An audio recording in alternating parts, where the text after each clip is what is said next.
Because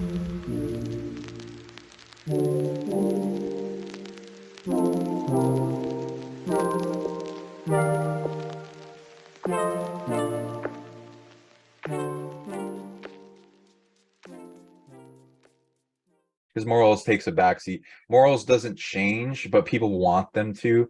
It's more of like, it's not the priority when you're in a survival situation. But as you get out of survival into thrival, then it's a capability that advances your light faster, and you get more authority when you're seen pure of heart by beings.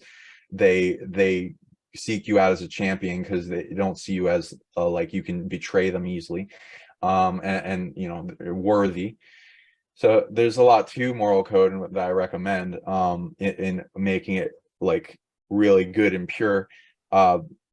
There you know, with each situation in the remedy of karma, there are people that will make a whole part and branch of themselves that's like a lightning rod for karma that resolves stuff, and then they go into the karmic creation as the bad guy, and sometimes that'll be the same being as the really good guy ultimately in spirit of their spirit tree. So there's a lot going on with that, and sometimes they can influence each other, or sometimes the light being can get possessed. Sometimes they like dark sorcerers will force summon a part of these deities and then capture it and then corrupt it and force it into a prison in themselves, and that will then outreach out of their body and be like really corrupted version of themselves that will interact with people.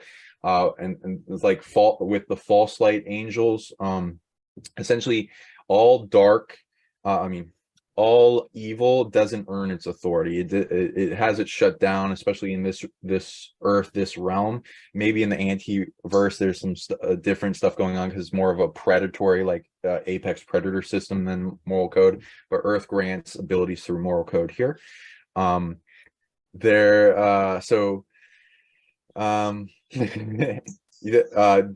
steal the negative non-moral dark steals their authority.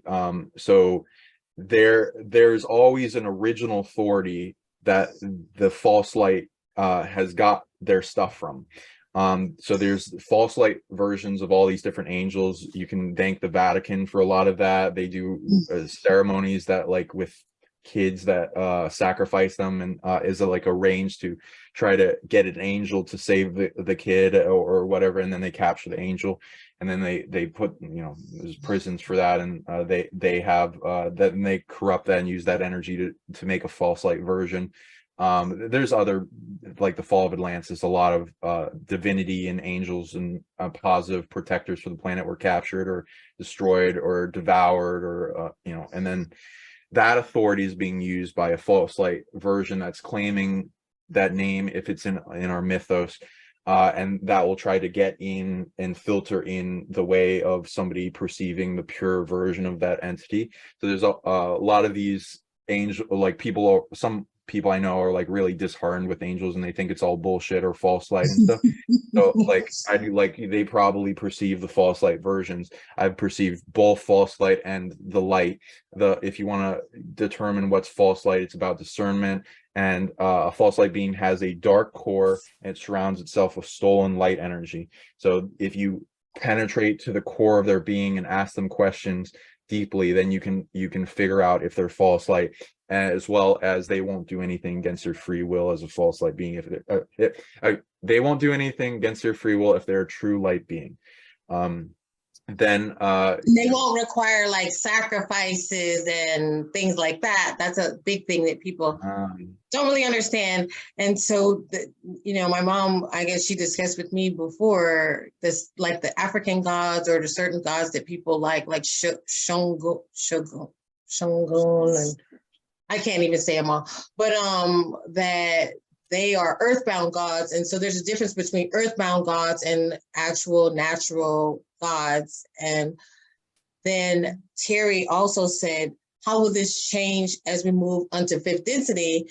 But I also question, some of us are already fifth and above already. You know what I mean? Like we're actually changing. And I think people's expectation of what the change looks like is maybe thwarting them from understanding that we're farther along than we think we are in some cases. Like some people have actually limited themselves to fifth density, and it's like, oh no, actually, some of us are actually reaching beyond that, and we're right here, right now, beyond. Is that too much? I love your questions. Yeah, I'll just finish up with the Saint Germain thing a lot, Go and then I'll ahead. go with that. Yeah, I fairly like Saint Germain, but I've also run into the false light versions. And there's like a bunch of people claiming to be them. There's like stories of them showing up, and like Saint Germain's like this immortal that like knows the alchemical formula for life extension. And so like, are they truly dead when like they have been seen to live over 500 years and fake their death multiple times? So there's like a lot with that, and camouflage, and I'm not going to really comment on that. But a lot of these sages will not just be one spirit. There'll be an entire collective of onion rings of spirits that wanted to be a part of that experience and give what they're good at to the experience, to hold it up and maintain it and make it like a big presence in evolution. Because those points are like when those beings are going through the movie play script of the great journey of their life, it affects everything in the collective in a grand evolution that makes every part of spirit in that collective evolve. So a lot of beings that know about it, and even into the future, if they can travel back in time, will want to be a part of that experience. So everyone, a lot like for instance, like Christ consciousness, Jesus, Yahshua Emmanuel, is an expression of the unity of everything in a body.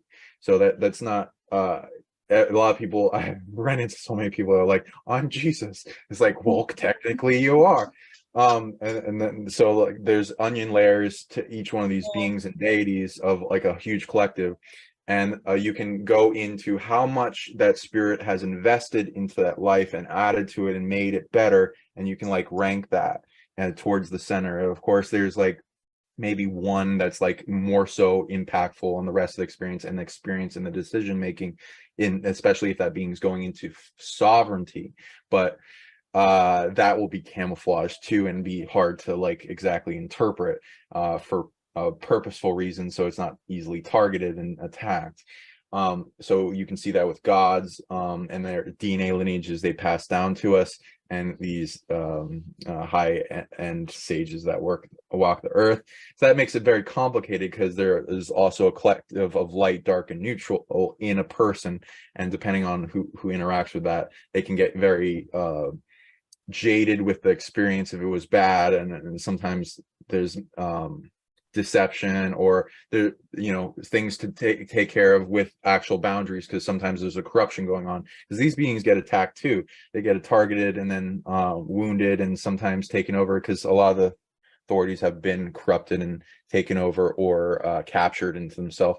So I like to restore old authorities that was the original holder of the light and the authority to hold up the world, that actually earned it. And as they become whole, they get more sanity, and they do their job. And as you purify them of this darkness that doesn't earn it, then it's better and better for the world, and forgiveness can be had for these beings. And my goal is to ultimately unite with everything. But people, I can understand people's boundaries with it. With the density dimension topic, there's a lot. I'm not super expert at it. I'm eventually gonna try to define it incredibly well. I've heard different people's perceptions. I may have a little bit of a different one. I'm integrating multiple experiences people are having, and like interpreting what I see from what they're experiencing, and different places in their body. With the dimensionality and density, it has to do with what you are having in energetic extension of it. There's like dimensions and densities that can be perceived in levels for a person's source, their higher self, and their consciousness that they're experiencing. So that'll be can be wildly different. The most suppressed and blocked and contained, and usually by all the negative programs of mind control on this planet to limit and wound people, is around the consciousness. But many people have expressed themselves in a greater dimensionality in their source, in their higher self, that extends out of their body and is doing chess moves around the planet. So that would be the thing that most people is experiencing as they grow in capacity to do more work. Then there's also the experience, because some people actually remember elevating to a higher dimension temporarily and experiencing and talking to all these different beings. Sometimes a guide that is in another dimension can give you enough energy to experience a fourth dimensional or fifth dimensional or sixth or beyond dream that's like very elevated and crazy and amazing and beautiful, and it impacts your life. So that there will be that. Sometimes there's a vision, sometimes you're actually being taken out of your body and you can remember that. Temporal dilation, sometimes you have to forget that. And then I also like apply full density or dimensionality, or getting an elevation to that level and then gaining the frosting layer of it, and then you needing to fill that to where it's strong and resilient, because some people will elevate to a thing in a big healing and ceremony and activation and psychedelic experience, and then the world is kind of vicious and brutal and it tries to push us back down, so that will push us back down to a certain level. So there's a resilience that needs to be gained so that they can't push you back down as well. That's in that process. But yeah, everyone's growing in interesting ways. Some I will even see like places around the planet that are at a higher density or dimensionality than other places. So there's a lot going on to it. I can't really cookie cutter it. Yeah, I totally feel it. I literally told Marvel this the other day that, and I told a bunch of people how we just felt at the convention this energy of having, maybe not all 1,000 people are on the same page, but to have that many people in a room, in a location, actually wishing well and sending love and receiving love openly, that it created this sense of this gigantic love bubble. And then also here we are collecting information, making these connections, and feeling this purpose and this resonance inside ourselves, that it lifts you up to this place, whether it's fifth, sixth, whatever someone wants to call it. That when someone else came in my presence and they were like a cacophony, this type of energy that was completely upset and angry, and it tried to penetrate my energy. Like I literally felt like I had been electrocuted. Like I couldn't stand the voice. I couldn't stand the energy that was being sent towards me. And it made me think about the Jesus archetype, how he was like, God, how has thou forsaken me? Because if you had to come, if you can reach up into that level of positivity and love energy, and for someone to try to pull you down out of it, that shit is so painful. And you're like, no, like get away from it. Like you can't stand it. And so maybe this is why people are saying like, my vibration is so high. Like we want to love people, but then sometimes we have to distance ourselves from them because it's just way too painful if they're going to try to pull you down at that presence. A lot of people think that they can raise someone else's frequency or vibration. I'm here to say that, no, you cannot.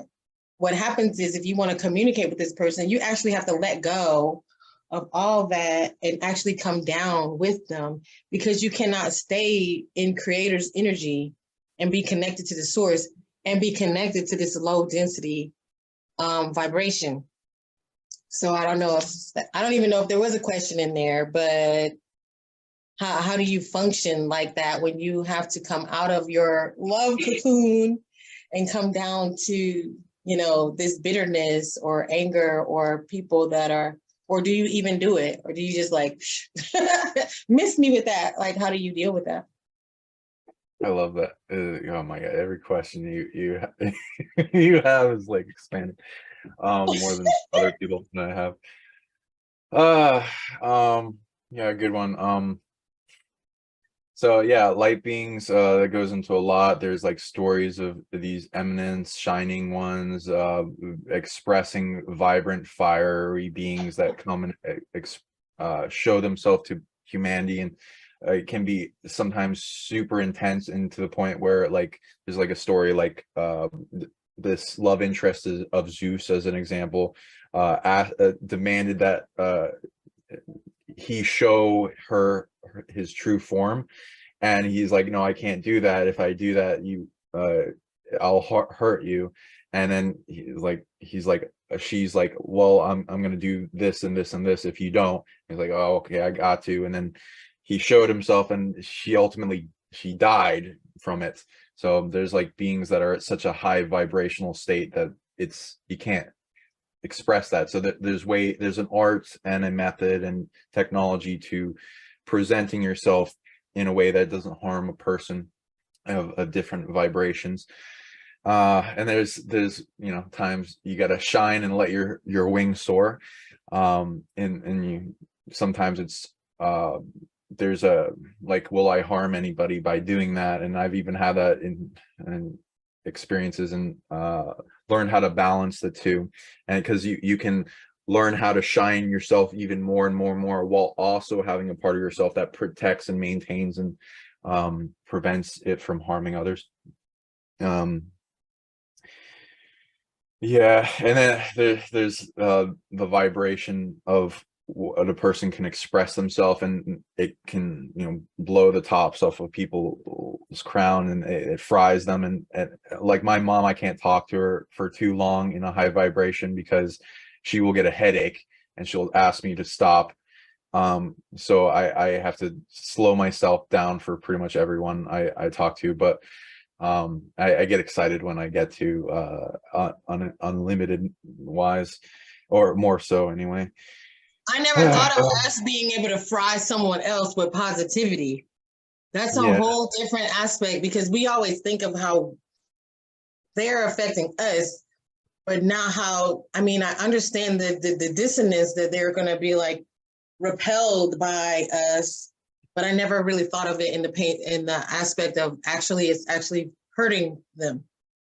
Yeah. and going into what you're saying, which was wonderful, because I barely heard anyone talk about, which shows your experience. And with raising a person's vibration, there is the ability and method and the experience. There is a moral code with it, because it's bad to force, evolve, enlighten anyone that's over 70% good. You will get karma for it. So there's that to be careful with. I'm glad you brought that up, because we want to fix people to the point where we're actually taking on their karma by not allowing them to learn the lessons that they're supposed to. And so that's like moms and everybody, but especially when you're in the mom position, ooh, you're gonna get a spanking. So yeah, and with that, that doesn't mean like you can't like shine yourself, and because there's an art to it, because it's more about force evolving them in like intensity of light, to where it's like transmuting their cells and their mind, their consciousness, emotion, all that in such a rapid intensity that it can feel very uncomfortable. Like I will, for people to understand this, like beings under 70% light, there's more of a okay to do that, because the moral ambiguity, and especially if they're 70% dark, then it's like free game. They're like harming beings. You can bring them into light. A lot of these negative beings that attach to people just being happy and loving and having that energetic space of excitement and high vibration. This makes this field around them that makes it super uncomfortable for any entity to attach to you. So it makes them it repels them. So they when they want to attach and steal energy, they have to bring them down to their level, and then like a negative motions, and then drain off them. So when like usually when I'm doing an exorcism or a depossession or a capturing mechanism, I use a system of with when there's I have a shielding defense when entities, negative big ass predators come and attach me and they don't want to let go no matter what, because they really like my energy and are stealing it and wounding me and other stuff. And then I start capturing them and I turn up the heat and I make a light that gets brighter and brighter and brighter to such an intensity with first love, and then it starts getting fiery and painful and suffering to them the more they attach in the places they attach, and to get them to let go. And you know, unless they embrace the love, then they'll feel a lot better, and then they'll go to, I send them to a really nice place. It's like a VIP club, and you know, the ones that let go and go through the portal go you know, get special treatment. The longer you hold on, the more suffering. And then, like, you know, the last is like destruction in love and light. So if they, you know, are really bad, then but it's like a supernova blast. So you can get really intense, and it will also expose any darkness in a person in varying levels of light, neutral, or dark, and that can be uncomfortable for them to when you show a big light, then it exposes the darkness within them they don't want to see, and that can also flare up, especially with different entity attachments, and then they feel bad, and the entity will be like, no, get away, say this thing, shut it down, and it'll influence them. And there's a lot to it. So I like your thing into it, and yeah, it's each person, there's a projection from them and their higher self and their ego, what is acceptable and what starts getting uncomfortable, and then you can kind of feel it in your emotions and then match that, and then go along with an art for dealing with it, so it's not anything negative. I'm laughing because he talks so fast. I think you're just gonna have to watch the video later at like half speed. That's all. Because I already know how it's gonna be. So anyway, but just think, you got like twice as much information in the same amount of time, maybe three times as much. But I like what you were saying, how a lot of people see this battle with the energy as fighting it blow for blow, but we're not here to fight it blow for blow. We're here to transmute it and send it to the light. And so if someone is attacking us, the first thing we want to do is to just punch them in the eye. You know what I mean? And just like punch them in the gut. And it's like, no, because now you really have a even harder fight, because you're trying to take your energy to fight this entity or this person blow for blow, when what you need to do is invoke, you know, that creator source power and allow it to be lifted up and taken away from you. And it is still somewhat of a battle, but it's not the same as if you were trying to wrestle this thing down and you know, and hurt it and harm it. You're really trying to transmute it, not trying to just have a fist fight or a brawl. Yeah, look at you. There you go. It's like all with a baby, something with the love. A lot of these negative entities are like a lot of, you know, very powerful old soul people are here as humans, whether they know it or not. So a lot of people are older than a lot of the dark and demons that show up that have been fractured as like minions of like these apex predators. So as they show up to you, you can like treat them as like your old mother or father figure of the universe, and like treating this baby that's crying internally, that's like sad and like shielded up, that doesn't let anything in and is throwing darkness to get attention, and like bringing compassion, that love and acceptance, till it opens up and allows you in to turn on its heart and light it.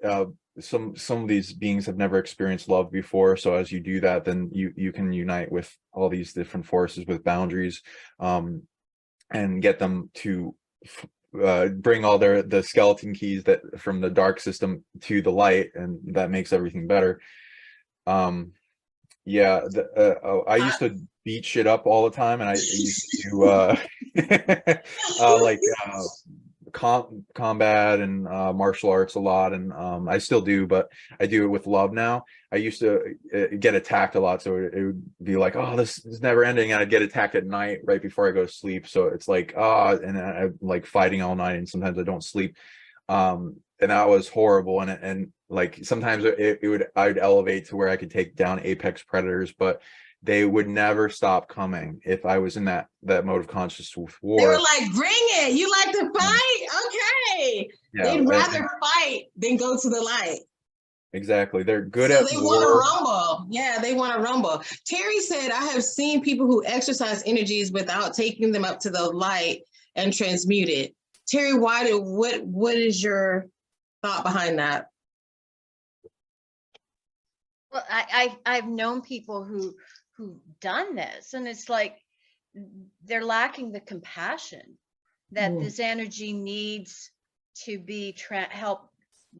We have that ability to help to transmute it, and a lot of I've seen people where they just cast them out, and so that energy then becomes more fragmented and becomes more nasty. And because you said that, and because we all know this, you were sitting there. There was a person in front of me that I swear was a reptile that had been set on fire.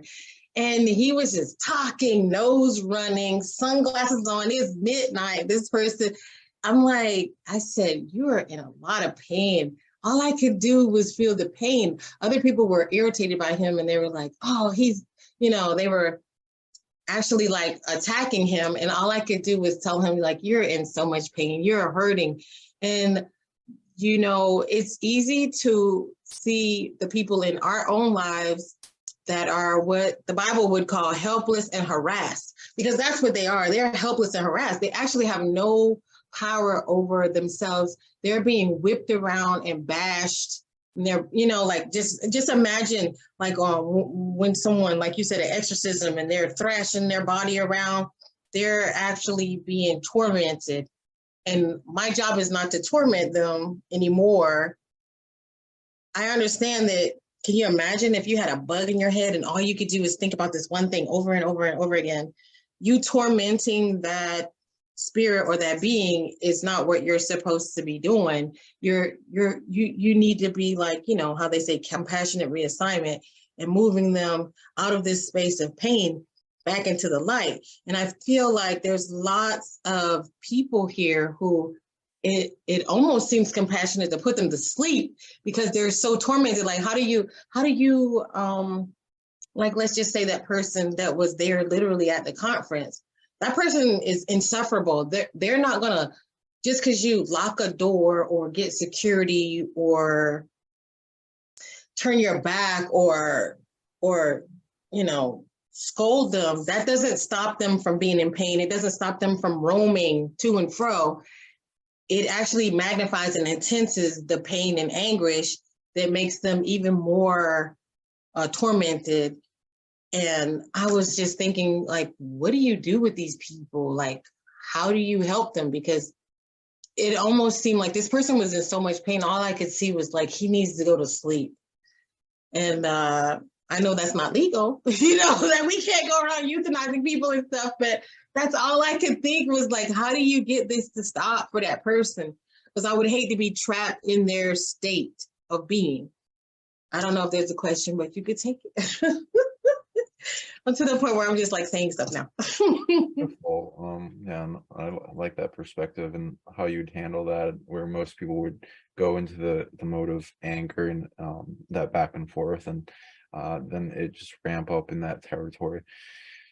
Yeah, and compassion, seeing, like, with bullies and people that are in a negative mindset, that there is something that got them there. There's a whole history to that, and there's reasons why beings become evil. There's a whole history to it. There's, like, maybe wounds, the loss of love, a loss of self, like such corruption and attack that came internally and stifled their light, and to where they don't feel it anymore, and they're taken over by something else, and so fractured they're barely 1% of their soul.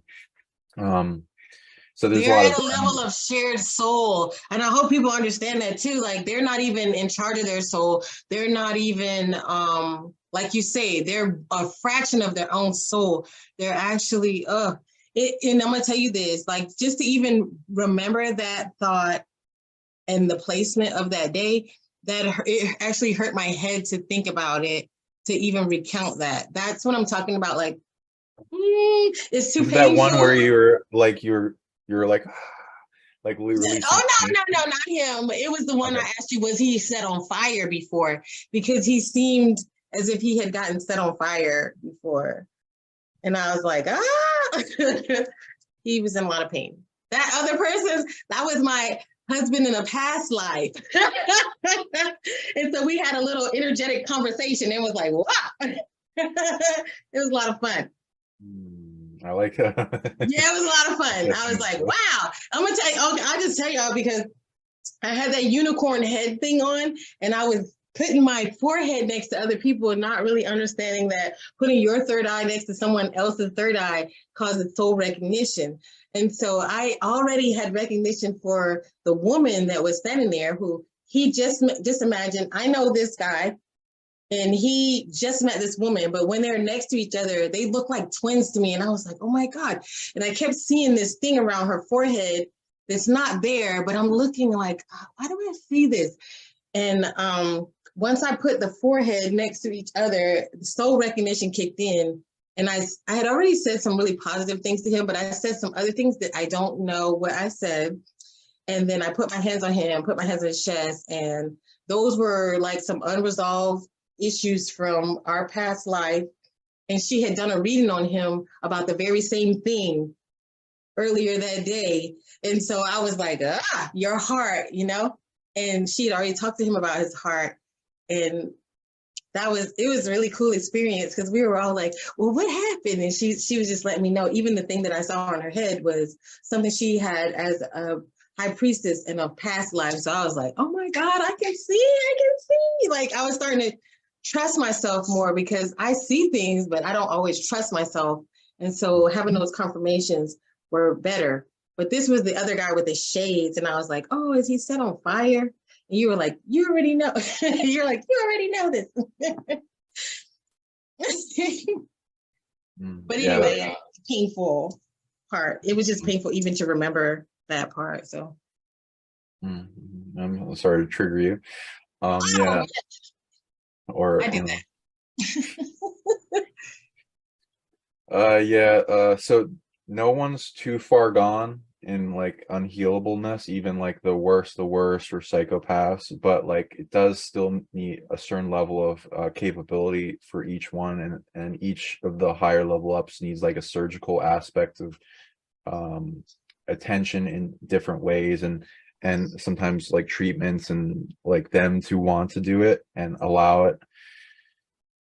So there's a lot to it, but with that art, curing a psychopath, a sociopath, and a narcissist. And I've been told by some people don't mess with that at all, and some people feel they can. And you're saying they're not uncurable, so that's different. Okay.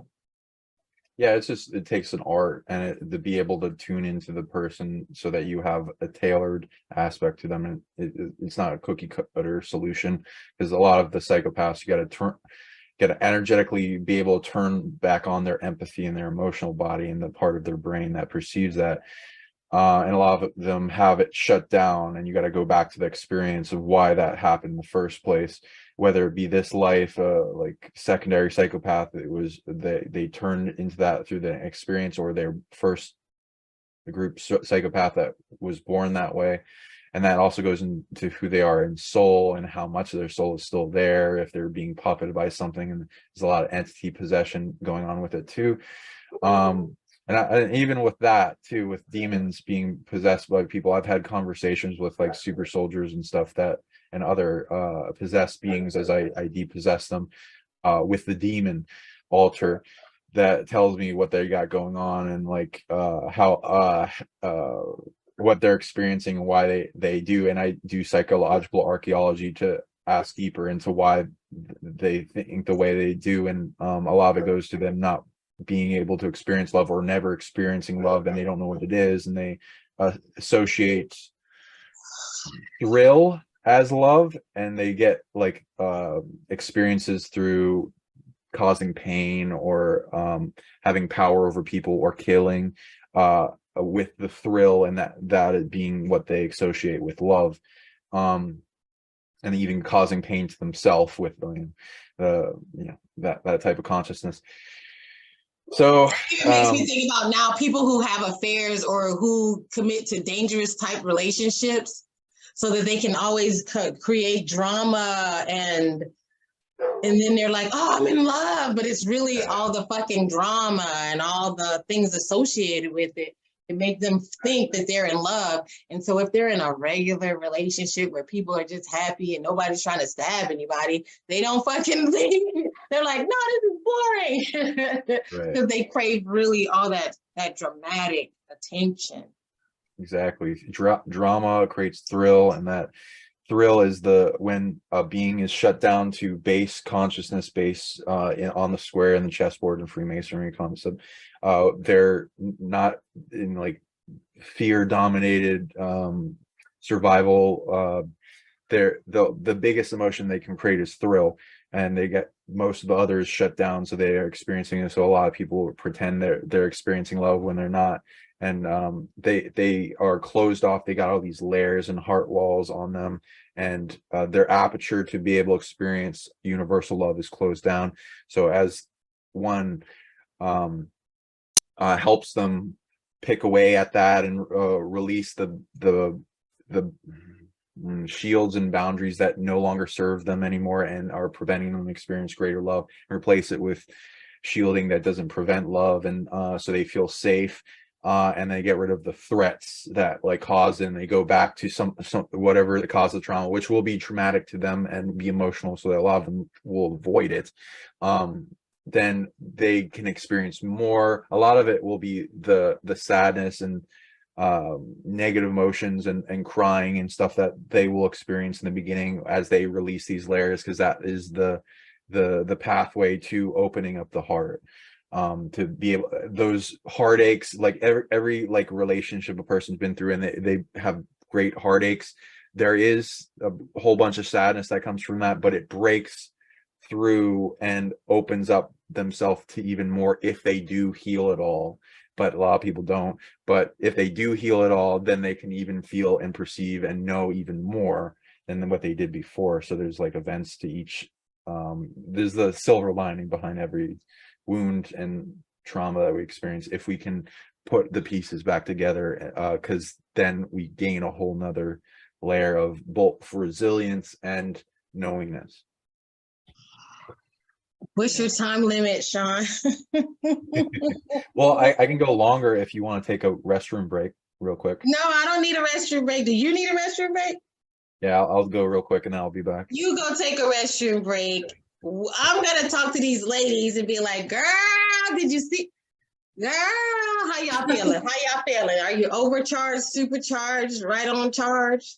I'm right on charge. All this is great information, and I'm gonna have to watch this like 3 or 4 more times. I'm telling you guys, take notes. Take notes, because when I listen to him and the vast amount of information that he has, it's like it's download city. And to me, like I could like fall asleep and put this over me and be like, like, oh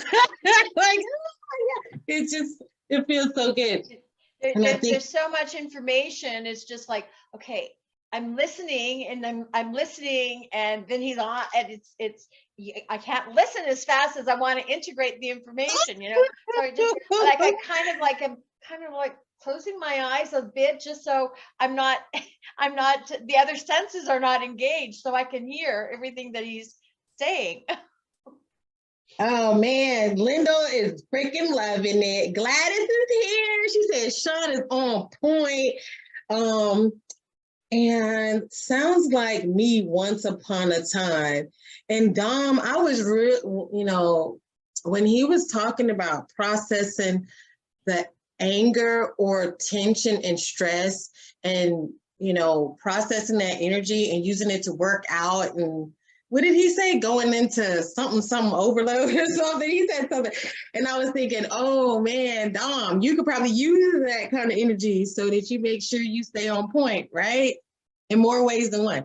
So yeah, very powerful and very useful. You know, it's very awesome to have like a male figure telling us, or telling especially other males, how to process this energy, especially love energy. And Dom and Lyndall, like you two are like two of the strongest male energies that I know. And Josh too, and Josh, all Joshes. And like you guys are like these strong male energies. You all express yourself somewhat differently, but you are all very much in touch with your ability to say, I love you, the ability to cry, the ability to love the children. And like, you're like these fully integrated beings that I look to and I'm like, oh my God, you know? And there's other people in the group too. And I'm like, wow, look at these positive role models. I really love the galactic dudes. I love the galactic chicks. But for me, as a person who came from a place where my mom used to say, oh, all guys want is, you know, this, it's very refreshing to have like these brothers who love us and they love each other and they can share that love with one another to show us that, you know, you can have a strong male that's not necessarily a toxic male, and kind of breaking the association between toxic masculinity and masculinity, because it's working its way to the point where all of a sudden any type of masculinity is labeled as toxic, and that's a lie, it's a deception, and it's a manipulation. So that being said, Sean is back. How do you feel about that though, that label of the toxic masculine? I have a lot of feelings. I have like a whole orchestra of perspectives inside me, and I love like you know, listening Let me get my to straw. different voices and opinions on it, and the world of in both psychology and archetypes and perceptions throughout history and examples, and even in the dating market, and like how it like works and perspectives. I even like asked a lot of my exes and other people that I meet, like, so how do you define toxic masculinity or toxic femininity? And it was like and the divine femininity, or you know, masculinity, and like the different modes, because there's like an importance to seeing those two aspects of us internally, and ways to bring them together in unity, and get them to grow exponentially. And ways to do that is through doing shadow work on the toxic aspects of ourself, and like the shadow work and transmuting that light, dark into light, that lead consciousness into gold. Yeah, and I'd like to ask you guys the same question. How do you define toxic masculinity? I guess I'm gonna ask you that before I answer, and then I'll answer something too. Well, I'm gonna shoot out first, ladies, and I'll give you all a chance. My thing with this is that here it is, we're all fucking toxic. You know what I mean? Like, we all have our shit. And if we can get to the point where we start owning our personal shit and stop labeling it masculine and feminine when it comes to our toxicity, because we have fucking ego problems and we got work to do. And what the biggest problem is that we don't want anybody telling us about our own shit. So we don't want anyone to tell us about our own personal shit, and we don't want to be addressed, right? And so therefore the quickest solution to that is for us to lash out and point out what's wrong with someone else versus actually dealing with what's going on inside of us personally. That's number one. Number two, is a game going on where, you know, the whole She-Ra Wonder Woman thing, like, yeah, we can embrace it, but yeah, it can go over the top, because there's aspects of us that have been abused in the past But the biggest problem, like you said, is we begin to overcompensate or overcorrect. And so what happens is the person who is the abused now becomes the abuser. And we become these people that use these broad generalizations about people. You always, you never, everybody this, Black people that, white people. And we just have like these broad strokes on who does what when we are not fucking bothering to get to know people as individuals and actually breaking it down to, you know, yeah, we are separate and we're individual, but then also understanding that there's a connection between each one of us. As I hurt you, you hurt me, it ripples out. And it's a bigger picture than masculine and feminine. Then also let's address the fact that there's ambiguity too, sexual ambiguity and androgyny. And here we have like this thing where people are saying, oh, gay people are attacked and transgenders are attacked. And now here it is again with the abused becoming the abuser, because there really was space for us to change when it comes to discussing gender. Because yeah, not every girl wants a kitchen set and not every boy wants to use a wrench. So there was space for change in that area of limiting people and putting them in boxes and saying this is who they should be and who they should become. But the whole idea of this broad stroke of transgenders or gay or any type of alphabet being against straight, and this whole idea of the whole thing is just a hot mess. Everybody's, I think a lot of people are using these broad strokes to manipulate things for their own agendas, and that's what's toxic. So I said a lot of stuff, but Terry. You can't, well, just listening to all of this goes back generations of how masculinity was defined, what femininity was defined, and it was, you know, it was blurred, and there was expectations, and the expectations were such that nobody could live up to the expectations that society put on the genders.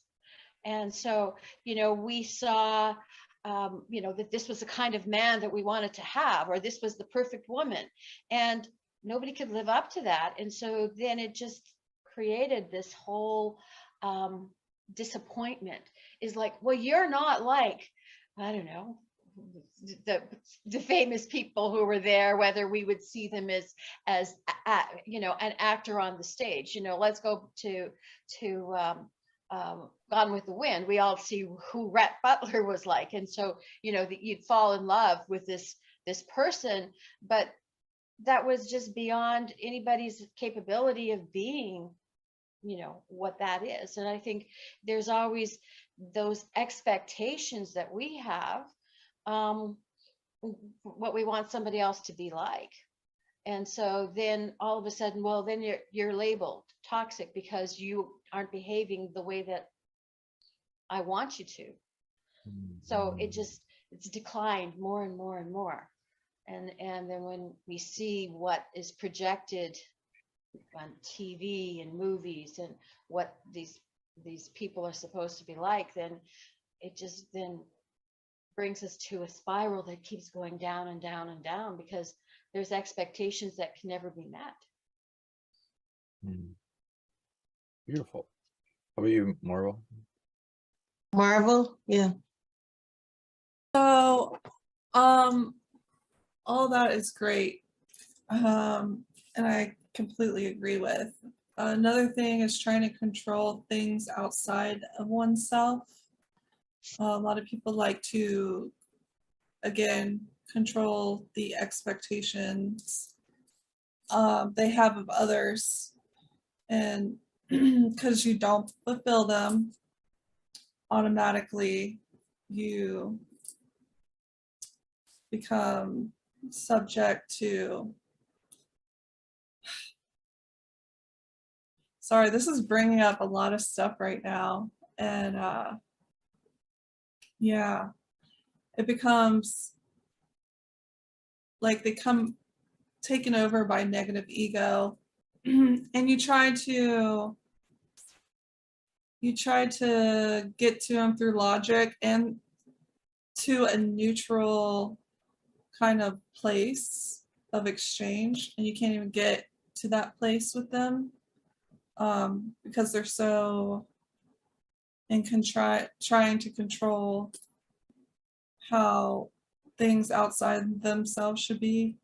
I don't know if I'm putting this right. You are stating it very clearly, and what I could try to reiterate is that here it is, this person bound with their expectations and controlling the situation and trying to dominate the other person with their expectations, and not allowing you room to express yourself, not allowing you room or even trying to understand where you are. So you're not even on a fair playing field. This person is always with what they want, not what you want.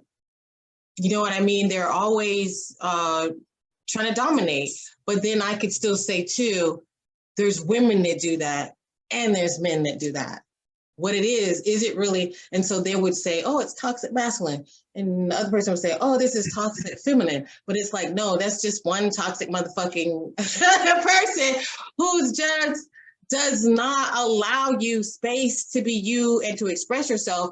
And in this relationship, it's all about what they want. And that just sounds like a selfish person. But we've squeezed it into this box. As if I'm a woman, I'm going to say, oh, it's toxic masculine. If I'm a man, I'm going to say, oh, it's toxic feminine. You know what I mean? When there's these people. And I was telling my sister this, I don't know, we were having this conversation. Because too, you could even use that as far as racism. Like that guy that would hang somebody because they're a racist is the same person that will rape his neighbor. He will beat his wife and he will steal out of his mom's purse. Is the level of his destructive behavior based on his race or his sex, or is it really based on his level of possession or his just basically, if you didn't even know anything about etheric or spiritual terms, you would just be like, that's just that guy's an asshole to everybody. It doesn't matter. You know what I mean? Like that woman who does these things is an asshole to everybody. It's not limited to really black or white. They might try to make it seem as if, but it's not limited by race or by gender. So, but I understand what you're saying, because you've been in a relationship with a man who was toxic, but then we have the label of toxic masculinity. And I think those are somewhat unfair, like just labels. I don't know, Sean, you say what you want to say, because now we've already said what we had to say. Thank you so much. That helped me learn some things and good perspectives. I appreciate it. Yeah, and this topic is super triggery for a lot of people.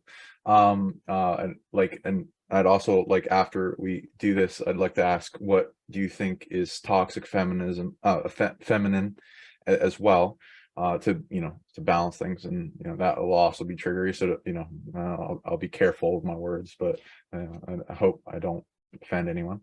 So with toxic masculinity, I'd say there's an overall toxicity that everyone has, and everyone has masculine and feminine in them, and so they have the higher divine version and the lower version, and there's an equation to get them to unity, or if they don't like each other, or if it's really imbalanced either way. And this also goes into left and right brain balancing, and which one is more dominant or not, and then if it's really unbalanced in a certain direction. So my definition is different than others, so everyone's entitled to opinion, and everyone's got wisdom from their opinion. So don't take my word for everything, just like take it as a puzzle piece, and it's take it with a grain of salt, and maybe there's some truth for people.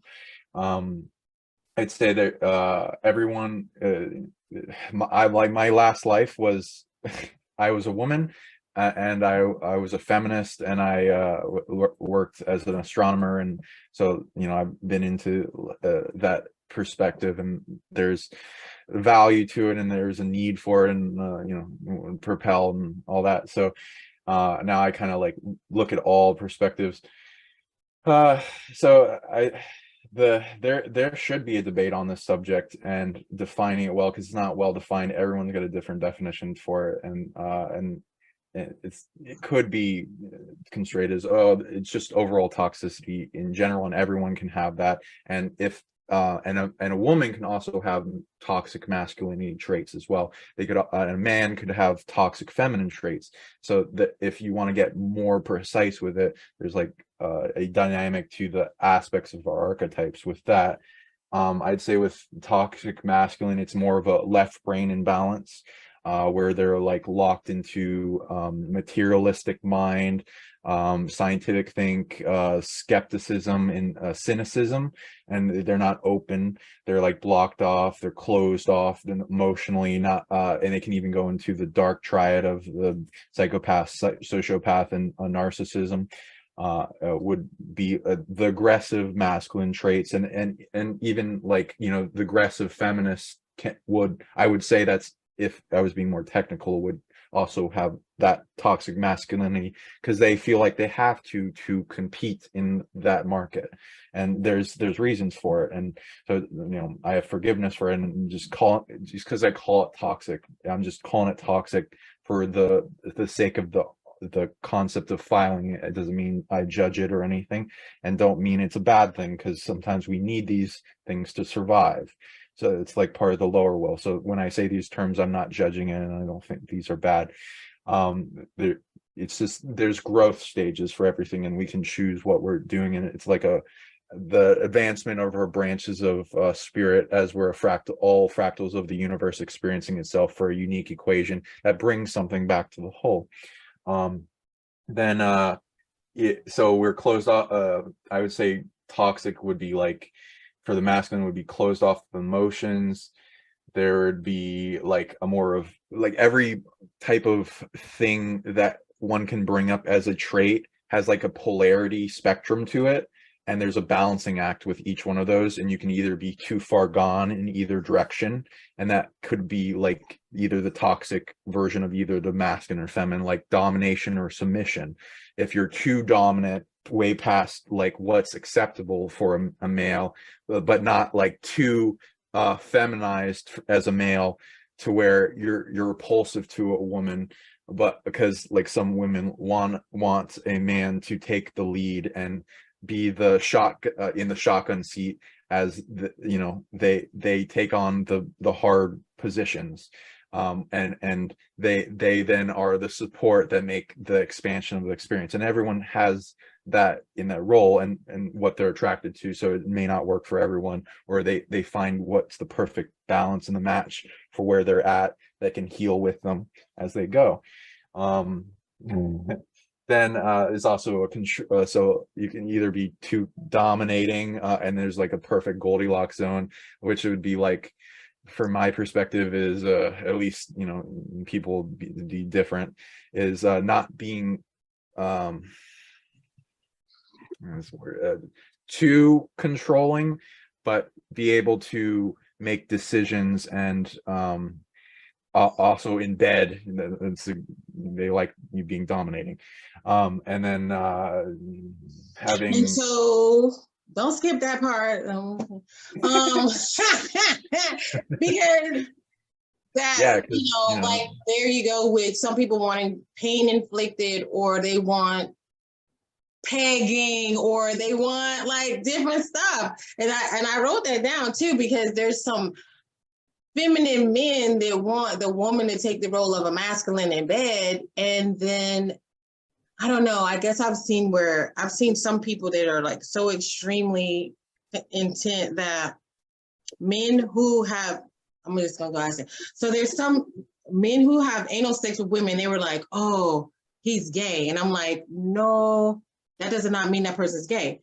Then there's men who want to be pegged by women, and I don't really know, is that person gay or not? I don't necessarily think so. I think that they just have these different limitations with their body or something like that, that that's what they do. So I'm not really even sure why people are against that. But if you have a a woman that does want to be more masculine and a man that wants to be more feminine, what they do is pretty much what they do. I don't know why people have to put a label on it, but I do think that that happens. But then I also know that there are some women that are toxic feminine and they want to be a feminist and they want to dominate men. And at first, you know, I've seen some sites where they got men on leashes. They got women who got their husbands dressing in dresses. And I was just like so extremely freaked out by it. But then I also had to do a study on Kellogg where this is a man who was, what do you call that? Circumcising women and putting those devices on women to cover their genitals so that they couldn't touch themselves, or, you know, there's just certain Mormon groups and things that do things to women that are so extreme that we don't understand. And then once they free themselves from that, then you kind of have like this horde of women that becomes so extreme against men, again, because they've been abused. They're completely on the other side where they want to find ways to abuse men, which was a lot. And I'll let you have it because we don't have to skip. We don't have to skip on dildos. Okay, we can talk about. we can talk about whatever. Yeah, the magic wands, you know. And Terry was in here for a 2.5 hour sex talk with us. We was like, we having sex with Terry tonight, and so we're good. This is mature content, mature audience, and freedom. So yeah, I'll try to. It's like because I have my spiritual aspect of mind, so, and then I have my sexual aspect of mind, and they don't always mix, and I try to get them to dance. So it's like that is like, so because true. there's judgment, and but like, you know, I like that you're holding the space, so I'm like free to do that. And I don't judge people. People can do whatever they want. Some people, you know, I want to have conversations about this because it like is a very needed topic. And like a lot of people is craving it because they're like, oh, what do I do in these situations? What's going on? Without being labeled as being unspiritual, you know what I mean? So yeah. So and then I feel the potential of that, because I want to lose half my audience, and then they think that I'm like devious or some shit, and then also like, but I need to help people and let them know that I accept them for who they are and I don't need to change them. But if they want a path to a greater spiritual growth in both light and dark together, then I have the answers for them, and so do you guys. So I appreciate you holding this. So yeah, it'd be fun talking about this more and more. I don't know exactly what your question was, but I can go into the concepts. Well, I went ahead and addressed what I considered as toxic feminine. And then I also addressed the idea that, like you said, there's women that are masculine and men that are feminine. And we get together in different ways. And we get together with people as we see fit. And we just have to approach each other as those individuals. And I think a big problem too is sometimes people going outside to seek approval because they need to know, like, am I still spiritual if I do this? Or am I still acceptable or a good person if the way that I have sex is different from the way other people have sex? And then, you know, a person being gay or transgender is not saying that, you know, or ambiguous or androgynous is not a judgment of your spirituality. Really, the spirituality aspect is how much do you love others and how do you treat them and how do you judge them, not really what kind of sex you have. And when I meet somebody and shake their hands, I don't necessarily need to know what kind of sex you have when I meet you. Right now, shaking your hand. Like I don't need you to put a big scarlet letter on your forehead.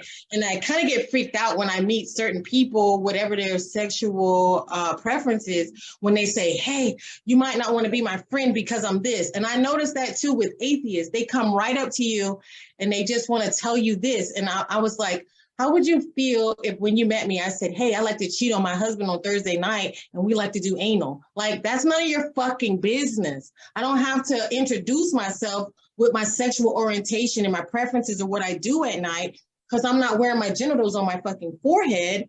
actually, you need to pull back a little bit, because your sexual identity is not your fucking identity as a person or a human being. And so I just kind of have feelings about that. Yeah, So, and that'd be interesting if that was a movie where everyone just went in that conscious, or like everyone made a holiday where that's what they do in the day and they just express that. I don't know, but so there's different. Woody Allen did it in a movie already, so I think. Oh, did he? I think so, a long time ago, when they had the little sex machine, and me and Terry talked about that sex machine where you just go in there for like 2 minutes and it's like, ah. So it's really funny, but sorry. Yeah, so there's different aspects of yourself, alter personalities, things that come up at different times. Sexuality is a natural thing, no need to shame it, and I am not shaming. And there's a light and dark spectrum to that. It doesn't mean it's bad or good. So there's a spiritual advancement in both light and dark, and then there's like being dominated by a negative force that like is taking away your control over yourself and will, and degrading to a level where they're fracturing themselves and they're getting less and less power, and they get influenced to, they're not in control of themselves. And there's a spectrum of full control over yourself, and then expanding into that too. And so there's a lot of different reasons for these. It could be like a past life that's like coming through and wants to integrate more of like your, like for a feminine, like with you're talking about with the pegging thing, that their masculine is wanting to come through, and they're you know, it's very, there's a very big difference in consciousness between men and women. A lot of men experience, and this is like scientific data, like this isn't like permanent. I found like you can clear this and it'd be like a freeing, like, oh my God, I'm not no more enslaved by my base desires anymore. But like for most men, it's, you know, and they don't get taught this, and the wisdom keepers have been killed off. So there's a lot of not being told how to deal with this energy. And then we go into porn and like get overloaded with sexual influence. And this is how women have their power over men, and to, you know, the industries that grow up from that, and you know, everyone has this buildup of sexual energy that gets bigger and bigger and bigger, and then takes over the main consciousness, and then asks a need to resolve it in some way. And based on what they're most easily triggered to allow the unfoldment of pleasure, positive experience, love, lust, excitement. It's not, you're not, each person isn't open in every sensation and perspective and trigger and genre and kink. So there's different kinks and things for different people, and that makes a map of who they are, what they've been, what their body type is, their inheritance from their DNA, their soul experience, trauma, things that they've been through, attachment that then makes like if somebody's been raped, then the person that did the raping will be part of an attachment that then shapes their personality going forward in sexuality, and can because a lot of these people have like a big light of creativity and source connection in their sacral that is parts of their pheromone, then attracted the abuser in the first place, and then there's like contracts with that in past lives, and abuser, and being a trap to take down that big darkness. So I'd say there's nothing really horrible in negativity of any particular kink, unless it's against the free will of another being, and it deeply harms them against their consent. But you know, there's also people that take consent to, or there's people that want to be hurt, so there's like an interesting line to that. But as long as those are framed, there isn't. Some of them want to abuse you, and some of them want to be abused by you. That is true. There's people that want this. And then you also hit a spot too, where we've got food that's been genetically modified that affects our sexuality, birth control that crosses the placenta that affects our sexuality. And then there's also victims of sexual abuse and so what I've said is that you've created a new type of being that you can't undo what is created by these things. And so to try to label it right or wrong, it's impossible because it exists. Right. It has been created. It'd be like if I mix yellow and blue, green is here. Green is not gonna be undone. It now exists. And your judgment of it doesn't make it not exist. Right. It's just like people's putting up boundary for what they don't want in their life, and then their standards. So it's like, oh, who's open to different things, and then somebody that acts very churchy and go, you know, like is nunnish, and then in the bedroom and behind closed doors, they're all like whips and chains. They're the worst. They're the worst. Because they don't allow that out, so it's like a freeing effect. So there's like integration and ways to resolve stuff. And most people, same thing with emotions, they let it build up until it explodes, and then it just takes over their sovereignty, and they can't control themselves. And then when they feel I forget what it's called, post nut clarity, they like